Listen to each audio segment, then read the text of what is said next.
Okay, so now moving on to something I've been excited about for a little while. The topic is how to boost profits using multi-sensory tricks. I don't think any of us have really thought about that, but it obviously happens in the background and we don't realize it. So before I introduce our next speaker, I thought we'd just quickly shoot to a poll just to see who's thought about this and who's been involved in this. So your poll up on your screen shortly should read Aroma Prime using smell to enhance the experience. Hadn't thought of this. This should be interesting. Smells fishy, really. I can't imagine that smell will boost profits. I've had COVID-19. My sense of smell is still messed up.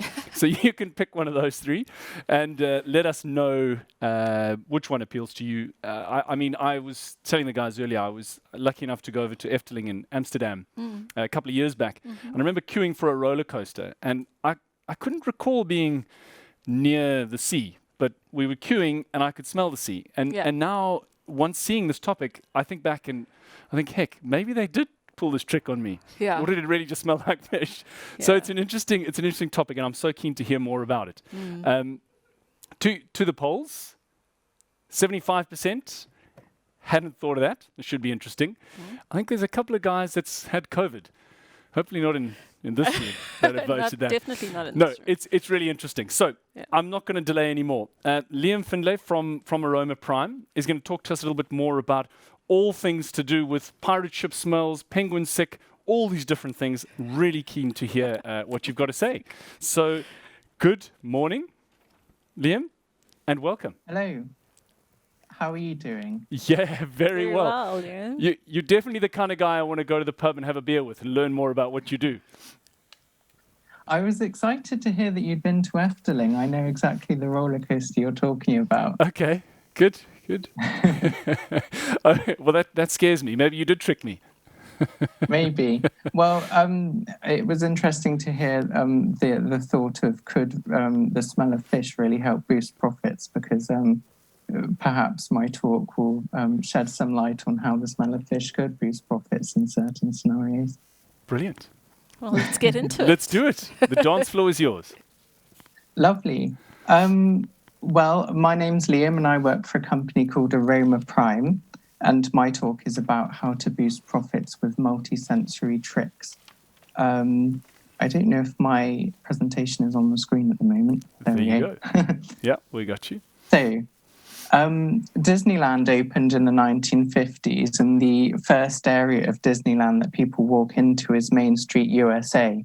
And this has lovely sights, it has music, you can hear the vehicles beeping their horns, there are textures you can feel, there are things you can taste.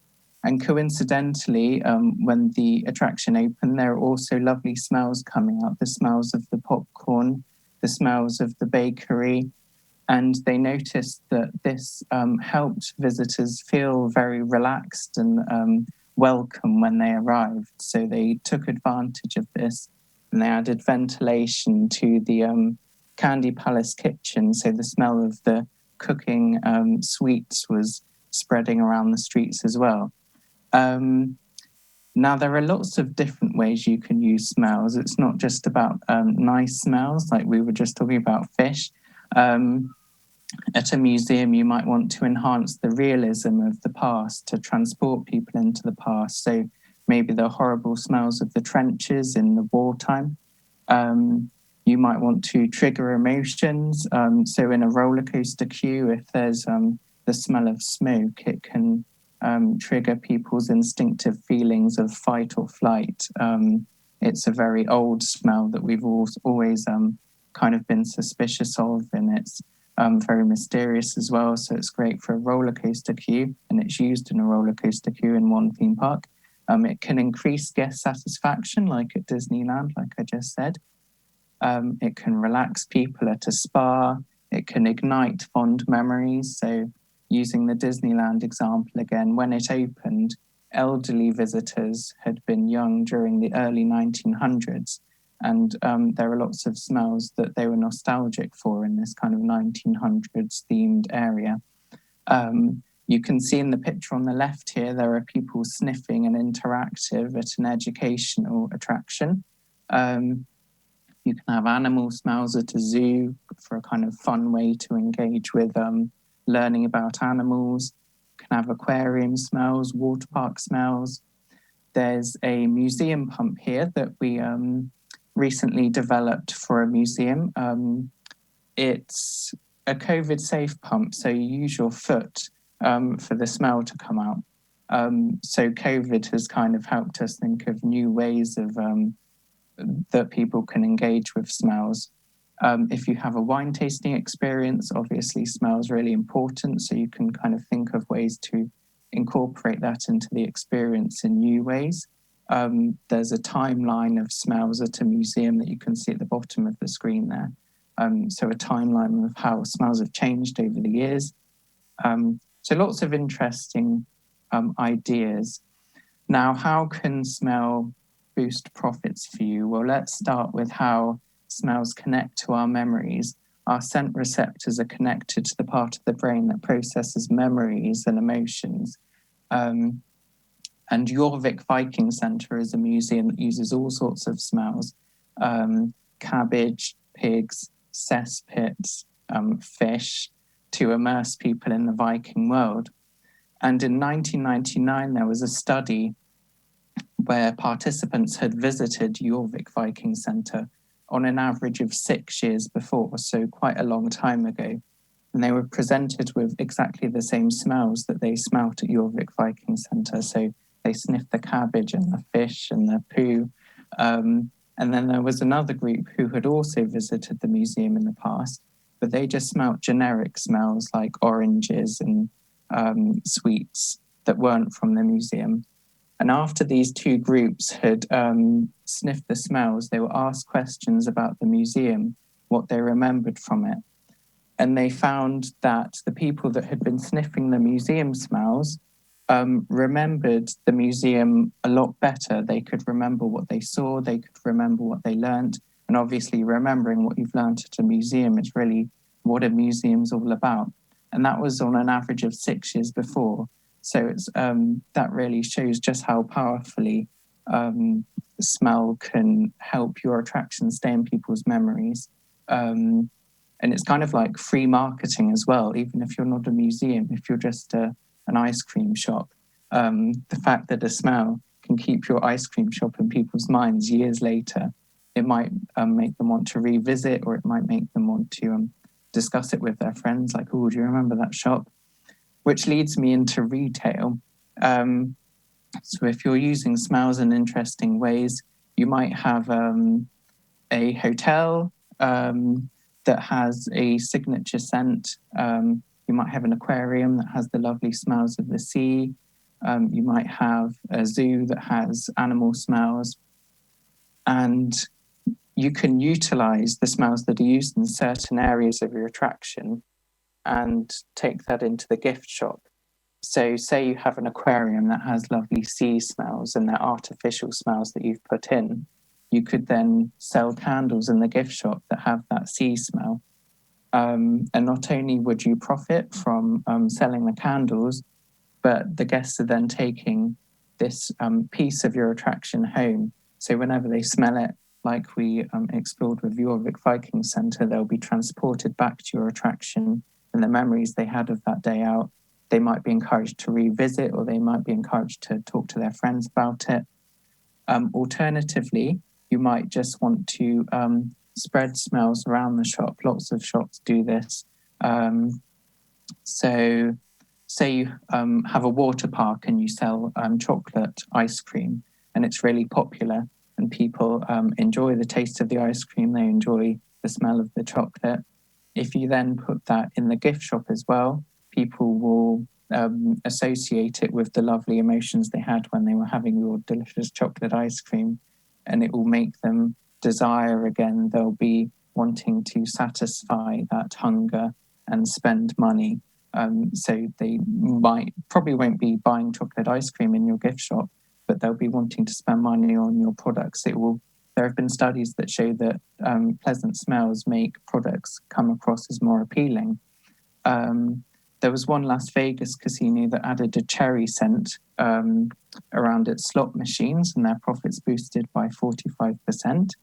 in 2006, there were vending machines that added a chocolate smells around them, and they had a 300% boost in sales. And then at Universal Orlando Resort, there's an ice cream shop, and they added cookie smells to the outside to draw people in. And over the first 6 months of having used these cookie smells, they saw a 45% rise in sales. So it does work. It does make you money. Now, it's not just about selling things. There are lots of interesting ways that you can use smells, sensory tricks, as we're putting it. So a fragrant welcome, first impressions matter. So some of the best hotels have lovely holiday smells that make you feel like you're on holiday when you go there. And they're signature scents, so they're smells that visitors will just associate with your hotel. It draws people in. If you have a shop that smells lovely, people will want to come in. You can surprise people. So like we explored with the foot pump at the museum, engage people in interesting ways that they don't expect. You might want to use handheld objects that smell for tours. There are museums that use aroma cubes that you can sniff. So if it's a gallery, you can be looking at a painting and you can sniff the smell of gunpowder. If it's the Battle of Waterloo painting, to really take people into that painting. Or you can consider the guest journey. So if you have a chocolate museum, and you have this lovely finale that you want people to really remember, so making their own chocolate, maybe you want to add a delicious smell into that just to make that part of the experience really memorable to them and make that happy moment stick in their brain, rather than the issues that they had with pricing, for example, trying to be relevant here. You can make smells work for your attraction. So if you have a cowboy town, there's a children's cowboy town that has a gift shop as well, and they sell leather goods in there. So the smell of the leather really links well with the theme of the town. It just makes it all feel a lot more real. There's a castle. If you want to think about crowd control, there's a castle that has a medieval toilet that's stinky, and it makes people laugh and they really enjoy it. But it also means that people don't hang around in that area. So you can control where people walk to, or you might have nice smells to draw them towards certain areas and make sure the crowds are nice and level in your venue. And it helps engage people as well. Now, you might not have a big budget or a budget to spend on artificial scents and scent machines, so you can consider what you already have. There's a vineyard that has Mediterranean plants at its entrance to immerse people in that kind of Mediterranean wine tasting mode. So think about flowers that you might have or that you can get in. If you cook food or you're selling food, really think about how you can, like Disneyland, use that to its fullest potential and maybe have some ventilation or just a fan that really spreads the smells as far as possible and makes people hungry and want to eat. You might have smelly animals at your zoo. Even though they might smell horrible, it's a good way to engage guests, especially young guests who might find it amusing, and talk about the diets of the animals or how they live, why they smell that way. You might have products that smell lovely, make the most of that. But then there are also lots of innovations. If you have a particular budget that you want to put into your scenting, then Aroma Prime, we have lots of kind of state-of-the-art models that are suitable for all kinds of budgets, whether you have a small room or a big hall. We have machines that have timing settings, so you can choose how subtle or strong the aromas are. We have a DMX machine, which is great for theatres, that can use up to 3 scents at the same time. And then there are some lovely non-electric options, like I said, the aroma cubes that you can sniff on tours, or there are aroma blocks that you can hide in your scenes. So there are all sorts of possibilities, and there's always a way to make what you want possible. So let's kind of run over what you can do to boost profits using scent, because I've kind of gone over lots of things here. So guest satisfaction, like with the Disneyland example at the beginning, smells connect to your emotions. They can make you happy. It can make your attraction seem to be a higher quality. It can make it seem cleaner if you have lovely fresh smells. And if people are happy, they'll be more willing to spend. They'll be more willing to revisit. They'll be more willing to leave good reviews. In retail, like we discussed, scents have been shown to hugely boost sales. Whether you're just scenting the shop in general, or whether you're just selling scented merchandise. It doesn't have to be a shop. It could be reception area where you're selling tickets. Entice people in, make them remember past visits, or an eatery. If you have an eating area, scent can be great for that. And memorability, like with the Jorvik Viking Centre example, scents stay in your memories for years and years and years. You can remember, if you smell things, sometimes you can be taken back to childhood memories that you haven't accessed for ages. So it's such a simple way to get free marketing to install your attraction in people's brains, which is just such a powerful thing, and it's not often utilized to its full potential. So this is just kind of a starting point as to how you can look into using smells to boost your profits. There are kind of endless ways. I've kind of just run over some beginning points, but if ever you have any questions about it, please feel free to ask, because there's always a way, regardless of your budget, whether you're, like I said, buying scent machines or just want to use what's available around you. Please feel free to ask. I might have been a bit quick there, but I've kind of gone over my point. Liam, that's awesome. Thank you so much. Don't worry about the timing. I think it was perfect. I'm almost sort of speechless. I didn't know it could go so far. All I can think about now is how many times I've been tricked into these things. I went to the London Dungeon and I was thinking to myself, well, maybe that's what they were doing. You don't. Maybe I'm a bit naive to these things, but incredible. A lot of people asking a lot of questions and a lot of comments around this. One of the things that springs to my mind, and also a question here, is what sort of a budget gives you a bespoke sensory engagement? What are we looking at? If you don't mind sharing just a vague figure with us. Yes, so our most reliable machine with the timing settings, we kind of have machines for different spaces. So the smallest one can reach up to 100 cubic meters, and that's 100 and maybe 120 pounds. But then you can go up for a bigger space or go down to the smaller options, which can be around £20 to spread smells just a few meters. Yeah. And sometimes you don't want to spread smells over the whole space. It can actually be beneficial to keep them subtle, because then they can be more surprising and more noticeable if they're less in your face. Yeah, it's so interesting. I mean, for that sort of price to get those returns, you were talking about some crazy percentage changes, even on a vending machine. Yeah. I mean, to put in a little smell, that's incredible. Another question that comes through for you is, what's the weirdest smell you've ever had requested at an attraction or an event or a...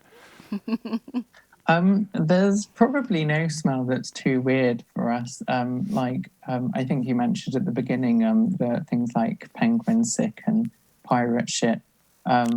We've made smells, the smell of dinosaurs for Natural History Museum, vomit for Halloween events. Things like vomit and rotting flesh are really popular at Halloween. Wow, I have kids, so that's a sort of standard smell in our house. Yeah. That's brilliant, Liam. Now, Louise has actually asked a question. Louise works for Johannesburg City Parks, and she's works a lot with Johannesburg Zoo. She's wondering, what is the most successful smell at animal institutions or animals that you've used or been part of? I think the most successful smells tend to be actual animal smells. So we have animal smells that are recreated, like penguins and jaguars. We have lots of different poo smells, bear poo, wolf poo. And it does sound kind of unpleasant, but these smells are the smells that people remember. They engage people, they make them think about the animals and that how they live, why they smell that way. And you could spread these around a room, or you could have little drawers that you pull out and sniff, because zoos have lots of outdoor areas. So there are kind of ways to contain the smells in a way that works for the zoo. That's fascinating. Do you guys do any of that, the waterfront? Well, we don't have to. We've got like I&J and the fisheries, so it's all very authentic and natural. And yes, it's amazing. I just find it blows my mind that this exists. I mean, I guess we assumed it was there, but I never really knew someone that was involved in it. Do you guys work specifically in Europe or England? Have you worked outside of the borders, maybe in South Africa before? Yes, we work all over the world. I'm not sure if we've worked with an African attraction before. We probably have, but we work with places in Asia and America and all over Europe. But I'd really love to work with more African attractions because, like with different countries and different sorts of venues, you get all sorts of different smell opportunities. Yeah, absolutely. Different animals and cultures. And how do we get hold of you? There must be a way that if anybody listening wants to chat to you. Well, my name's Liam Findlay. I'm on LinkedIn, or you can email me at liam@aromaprime.com, or just go to aromaprime.com to have a look at our machines and smells.